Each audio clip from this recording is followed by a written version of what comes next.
Hello everyone, welcome you all the strugglers on your own channel the unlimited struggler. आप सभी strugglers का आपके अपने चैनल द अनलिमिटेड स्ट्रगलर में एक बार फिर बहुत बहुत स्वागत है। मैं संतोष कुमार सांख्यान एक बार फिर प्रस्तुत हुआ आपके सामने लीगल एस्पेक्ट्स ऑफ बिजनेस की सीरीज में एक नया लेक्चर लेकर के, जिसमें हम डिस्कस करने वाले हैं breach of contract and remedies for breach क्या होता है। हालांकि इससे पिछले वाले लेक्चर में हमने डिस्कस किया था कि जो कॉन्ट्रैक्ट है वो डिस्चार्ज कैसे होता है। उसका सिंपल सा मतलब ये था कि जो पार्टीज हैं कॉन्ट्रैक्ट में एसोसिएटेड, वो अपनी लायबिलिटी रिस्पॉन्सिबिलिटी से किस तरह से वो छूटती हैं, कैसे वो उससे बाहर आ सकती है। लेकिन जब हम ब्रीच ऑफ कॉन्ट्रैक्ट की बात करते हैं तो ब्रीच ऑफ कॉन्ट्रैक्ट एक ही मतलब है इसका कि जब पार्टीज परफॉर्म नहीं करती हैं उस केस में हम ब्रीच ऑफ कॉन्ट्रैक्ट बोलेंगे। लेकिन अगर किसी और कारण की वजह से, ठीक है, वो इम्पॉसिबिलिटी है परफॉर्मेंस की या कोई और कारण हो जाता है वहाँ पे, उसकी वजह से कॉन्ट्रैक्ट जो है वो ख़त्म होता है या टूटता है या उसका खंडन होता है, उस केस में हम जो है वो डिस्चार्ज उस केस को बोलते हैं। लेकिन ब्रीच ऑफ कॉन्ट्रैक्ट सिंपल सा हम बोलेंगे कि जब पार्टीज परफॉर्म नहीं करती है, एक पार्टी या दूसरी पार्टी। देखिए, अब ब्रीच ऑफ कॉन्ट्रैक्ट का सिंपल सा मीनिंग मैंने आपको मोटा मोटा समझा दिया है, लेकिन एक स्पेसिफिक जो डेफिनेशन है वो पढ़ लेते हैं। Breach of contract means non performance by the party to the contract, कि जो भी पार्टीज कॉन्ट्रैक्ट में एग्जिस्ट करती हैं, कॉन्ट्रैक्ट में एंटर हुई हैं, उन पार्टीज में से अगर कोई पार्टी परफॉर्मेंस नहीं करती है, ठीक है, उस केस में हम ब्रीच ऑफ कॉन्ट्रैक्ट बोलेंगे। When a party either fails to perform, देखिए यहाँ पे 3 कंडीशंस आती है कि पहली बार या तो पार्टीज फेल होती है परफॉर्म करने के लिए, या सिंपल सा बोले तो कि परफॉर्म कर ही नहीं पाती हैं, और does some act because of which the performance becomes impossible, या कुछ ऐसा काम करती हैं जिससे कि जो कॉन्ट्रैक्ट है उसकी परफॉर्मेंस जो है वो इम्पॉसिबल हो जाती है, उस एक्ट को परफॉर्म करना ही मुश्किल हो जाता है या हो ही नहीं पाता है वो काम, और refuse to perform the contract, या सीधा सीधा मना कर देते हैं कि हम नहीं करेंगे, तुमको जो करना है कर लो। ये 3 कंडीशन हो जाती हैं, या तो कर ही नहीं सकती हैं, या कुछ ऐसे सर्कमस्टांसेस जो पैदा कर देंगे जिसकी वजह से परफॉर्मेंस इम्पॉसिबल हो जाएगा, या फिर तीसरा सीधा सीधा मना कर देते हैं कि हम नहीं कर पाएंगे इस काम को। उस कंडीशन में हम कॉन्ट्रैक्ट को ब्रीच कहेंगे। ब्रीच ऑफ कॉन्ट्रैक्ट जो है वो कमिट होता है, एग्जिस्टेंस में आता है। अब इसकी बात आती है कि रेमेडीज क्या है इसकी। तो समझ लिया कि टूट जाएगा कॉन्ट्रैक्ट उस केस में, लेकिन ऐसी परिस्थिति में जो दूसरी पार्टी है, एग्रीव्ड पार्टी जिसको हम बोलेंगे, वो क्या एक्शन ले सकती है या उसके लिए क्या क्या रेमेडीज वहाँ पे उपलब्ध है। अब एक क्वेश्चन आता है कि रेमेडी क्या होता है भैया। तो रेमेडी का हम समझ लेते हैं। Remedy is the act of legal redressal. जब हम कानून की सहायता लेते हैं उस काम को करवाने के लिए या उसके बदले में कोई कॉम्पनसेशन लेने के लिए, जो डैमेज होता है, लॉस होता है, उसको ठीक करवाने के लिए, उस केस को हम जो है, उस सहायता को, जो कानूनी सहायता ली जाती है, उसको हम रेमेडी बोलते हैं। ठीक है, which is the right given by the law to the aggrieved party. अब यहाँ पे डिफरेंट जो रेमेडीज हैं ब्रीच ऑफ कॉन्ट्रैक्ट के केस में, वो कौन कौन सी हो सकती है। सबसे पहली रेमेडी आती है रिसिशन ऑफ कॉन्ट्रैक्ट, ये हमने कल भी पढ़ा था। रीसिचुएशंस, ये भी हमने कल पढ़ा था। क्वांटम मैरिटिस, ये हम पढ़ेंगे और आने वाले लेक्चर में इसको और डिटेल में पढ़ेंगे। इंजंक्शन, स्पेसिफिक परफॉर्मेंस और damages, these are the basically remedies for the breach of contract. One by one इनको डिस्कस करेंगे डिटेल में। सबसे पहले जब बात आती है रिसिशन ऑफ कॉन्ट्रैक्ट की, रिसिशन ऑफ कॉन्ट्रैक्ट का क्या केस है। इस केस में जब एक पार्टी छोड़ देती है, रिफ्यूज करती है काम करने से, या परफॉर्मेंस को इम्पॉसिबल बना देती है, या कर ही नहीं पाती है उस काम को, उस केस में कोर्ट जो है, कानून जो है, उन दोनों पक्षों की सुनवाई करता है, और किसी सर्कमस्टांसिस में कोर्ट ये बोल सकता है कि ठीक है, जो पुराना कॉन्ट्रैक्ट था उसको खत्म कीजिए, अब आप अपना कोई नया करिए। जैसे मान लीजिए कोई काम कर ही नहीं पाता है, लेकिन अगर मान लीजिए पार्टी सेटिस्फाई नहीं होती है कि ठीक है कोर्ट का फैसला सही नहीं है, और वो क्लेम करती है, तो जो रिसिशन है दैट लीड्स टू द रीसिचुएशंस। रिसिशन वाला जो है वो आगे रीसिचुएशन को पैदा करता है। रिसिशन का जो कॉन्सेप्ट है, तो पार्टीज बोल सकती है कि या तो हमें कॉम्पनसेशन दिया जाए, हर्जाना दिया जाए, या फिर दोबारा से जो हमने आपको पैसा दे रखा है उसको वापस किया जाए, आधा अधूरा जितना भी, या जिस कंडीशन में आपने काम छोड़ा है उसको पुरानी सिचुएशन की तरह आप करो। ठीक है, ये हो सकता है। रिसिशन का सिंपल सा मतलब है जब कोर्ट है बोलता है कि कोई बात नहीं, आप जो है इस कॉन्ट्रैक्ट को खत्म करो, नए कंडीशन के हिसाब से नया कॉन्ट्रैक्ट फ्रेम करो, क्योंकि पुराना तो ऑटोमेटिकली कैंसिल हो जाता है, तो नया कॉन्ट्रैक्ट वहां पे एग्जिस्टेंस में आ सकता है।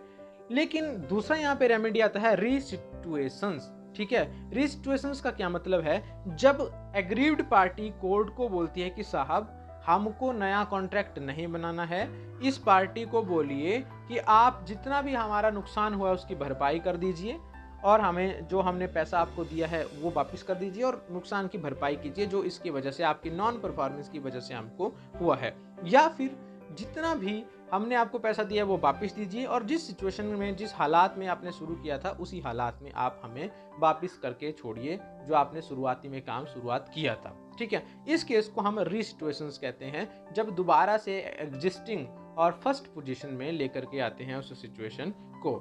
इसके बाद थर्ड इसमें रेमेडी आता है क्वांटम मेरिटस का। क्वांटम मेरिटस का केस हम जनरली पढ़ते हैं क्वासी कॉन्ट्रैक्ट्स के केस में। अब क्वासी कॉन्ट्रैक्ट क्या होते हैं इसके लिए हम कल का लेक्चर जो है लेकर के आएंगे इस पे, क्वासी कॉन्ट्रैक्ट, उसको उसमें डिटेल से समझाएंगे क्वासी कॉन्ट्रैक्ट के बारे में, क्वांटम मेरिटस के बारे में। अभी तक के लिए, फिलहाल के लिए मैं आपको इतना बता दूं कि क्वांटम मेरिटस क्या बोलता है कि जब जो है ब्रीच होता है किसी भी कॉन्ट्रैक्ट का, ठीक है, तो जो इंजर्ड पार्टी है, जो एग्रीव्ड पार्टी है, वो क्या कहती है कि हमको जो है जितना आपने अर्न किया है उसको वापस करिए। ठीक है, as much as you earn, quantum merit, जितनी क्वांटिटी आप कर चुके हैं वो वापस कर दीजिए, या हम बोलते हैं कि जितना आपको काम करने के बदले में पैसा दे रखा है उसको आप वापस करिए, या जितना काम आपने कर दिया है उतना ठीक है, अगर आप आगे नहीं कर पाएंगे तो हम पिछले वाले का पैसा आपको नहीं देंगे। ये क्वांटम मेरिटस बोलता है। जनरली क्वासी कॉन्ट्रैक्ट के केस में कैसे पढ़ा जाता है इसको, कि फॉर एग्जांपल क्वासी कॉन्ट्रैक्ट क्या बोलता है कि पार्टी ए और बी के बीच में कॉन्ट्रैक्ट बनना था, लेकिन गलती से वो पार्टी सी के बीच में कॉन्ट्रैक्ट बन गया अनइंटेंशनली। उस केस में जो पार्टी सी को बोला जाता है कि जितना आपने इससे बेनिफिट उठा लिया है उसका पैसा हमको वापस दे दीजिए, उस केस को हम क्वासी कॉन्ट्रैक्ट का केस जो है वो बोलते हैं। तो as much as you have earn please return it back to the its original owner. Now another one remedy is injunction. Injunction क्या होता है, देखिए इंजंक्शन एक जो है वो लीगल प्रोसेस है, और इंजंक्शन में क्या होता है, कानून की सहायता ली जाती है उस पर्टिकुलर कॉन्ट्रैक्ट को रीफ्रेम करने में। ठीक है, अगर मान लीजिए एक पार्टी परफॉर्म नहीं करती है, नॉन परफॉर्मेंस होती है, और कुछ कारण को वजह से वहाँ पे कारण समझ में आते हैं कि ड्यू टू सर्टेन रीजन जो है the party has had not perform the activities, उस केस में उस कॉन्ट्रैक्ट को मॉडिफाई किया जा सकता है, कानून की सहायता से रीफ्रेम किया जा सकता है उस कॉन्ट्रैक्ट को, and then it can be continue for the future. Injunction का मतलब है कुछ नया उसमें मॉडिफिकेशन करना with the help of court and law. आगे एक बात और आती है स्पेसिफिक परफॉर्मेंस की। देखिए कुछ केसेस हम ऐसे पढ़ रहे हैं कि वहाँ पे पैसा दिया जाता है या पैसा नहीं लिया जाता है, काम उतना का उतना ही किया जाता है, उसके बदले में कोई पैसा नहीं दिया जाता या कॉम्पनसेशन दिया जाता है। लेकिन जब बात आती है स्पेसिफिक परफॉर्मेंस की रेमेडी की, उस केस में क्या किया जाता है कि जो एग्रीव्ड पार्टी है वो कोर्ट को बोलती है कि साहब हमको कोई पैसा नहीं चाहिए, कोई कॉम्पनसेशन नहीं चाहिए, कोई लॉस को डैमेज जो हुआ है उसका हमें भरपाई नहीं चाहिए, हमें सीधा साधा जो है जो काम बाकी बचा है, पेंडिंग बचा है, वो काम कंप्लीट करके दे दे जो भी हमारी पार्टी 2 थी या अनदर पार्टी थी। उस केस में कोई कॉम्पनसेशन, कोई पैसा नहीं लिया जाता, सिर्फ और सिर्फ जो स्पेसिफिक परफॉर्मेंस परफॉर्म करने को बोला गया था उसको कंप्लीट करवाया जाता है। लेकिन एक बात और मैं आपको बता दूं, these all remedies are enforceable in case the offer, acceptance and consideration are enforceable by law. अगर ये एनफोर्सेबल बाय लॉ है, कोई इसमें अंडी इन्फ्लुएंस नहीं है, कोई कोर्सन नहीं है, कोई मिस रिप्रेजेंटेशन, फ्रॉड, ठीक है, इत्यादि इत्यादि नहीं है, तो ही ये सारी रेमेडीज काम आएंगी। इसके बाद एक लास्ट इसमें रेमेडी आता है डैमेजेस। डैमेजेस का सिंपल सा मतलब है कि जो उस एग्रीव्ड पार्टी को लॉस हुआ है due to non performance of the activities और असाइनमेंट, उस डैमेज को भरपाई की जाए एक मॉनेटरी बेनिफिट दे करके, एक मॉनेटरी कॉम्पनसेशन दिया जाए जिससे उस डैमेज की जो है वो भरपाई हो सके।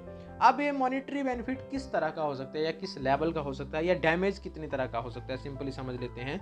3 तरह का ये डैमेज हो सकता है, जिसमें पहला है जनरल डैमेज। जनरल डैमेज में हम क्या करते हैं, सिर्फ उतना कर ही, अगर मान लीजिए कोई यूजुअल या नेचुरल काउज है जिनकी वजह से परफॉर्मेंस ना हो पाई लेकिन डैमेज हुआ है, उस लेवल पे हम क्या करते हैं कि सिर्फ और सिर्फ उतना ही हर्जाना किसी से लेते हैं, मॉनेटरी बेनिफिट लेते हैं जो जायज होता है।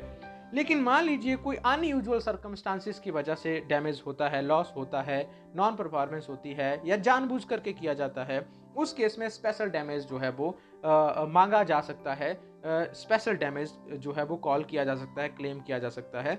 उस केस में बढ़ा चढ़ा करके अमाउंट जो है वो लिया जा सकता है। लेकिन तीसरा केस यहाँ पे आता है जब जानबूझ करके नॉन परफॉर्मेंस होती है।